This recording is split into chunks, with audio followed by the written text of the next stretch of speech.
réadaptation. Eliane Manirambona pour le reportage. L'Institut de l'éducation physique et des sports IEPS en sigle a été créé à l'Université du Burundi en 1974.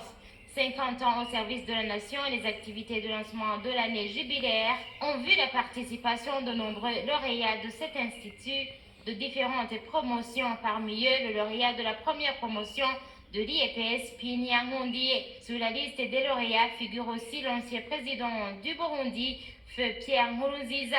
Au cours de ces activités, on exposé sur l'historique de cette institution depuis sa genèse et jusqu'aujourd'hui a été retracé et le constat a été que le nombre de filles est allé crescendo au fur des années. Comme l'a indiqué le doyen de l'IEPS, Adrien Ngaïmbesha, depuis sa création, cet institut a beaucoup contribué dans le développement du pays à tous les niveaux. Il a aussi fait savoir qu'aujourd'hui l'IEPS est confronté à certains défis dont la vétusté des infrastructures, le manque de matériel didactique et les terrains de jeu et bien d'autres. Il a aussi signalé qu'à l'horizon, l'Institut de l'éducation physique et des sports IEPS compte créer une école doctorale et un département de kiné réadaptation.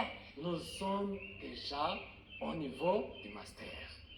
Nous aspirons, si cela est possible, si l'autorité qui est chargée de décider nous le permet, de mettre en place un programme doctoral dans notre institut. Ça, nous avons l'ambition de créer un autre département de kiné réadaptation pour rendre des services à la communauté dans le domaine de la santé. Cet événement a coïncidé avec le lancement officiel du projet pour l'émergence et la promotion des sports de haut niveau, PEPS en sigle, qui ira jusqu'en 2026 par l'ambassade de France au Burundi. Selon l'ambassadeur Jérémy Blin, une enveloppe équivalente à 1 million d'euros constitue les fonds alloués à ce projet pour soutenir les athlètes burundais.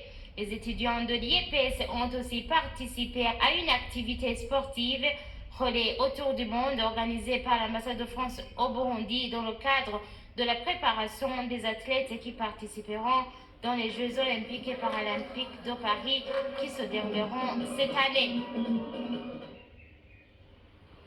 Et c'est ici que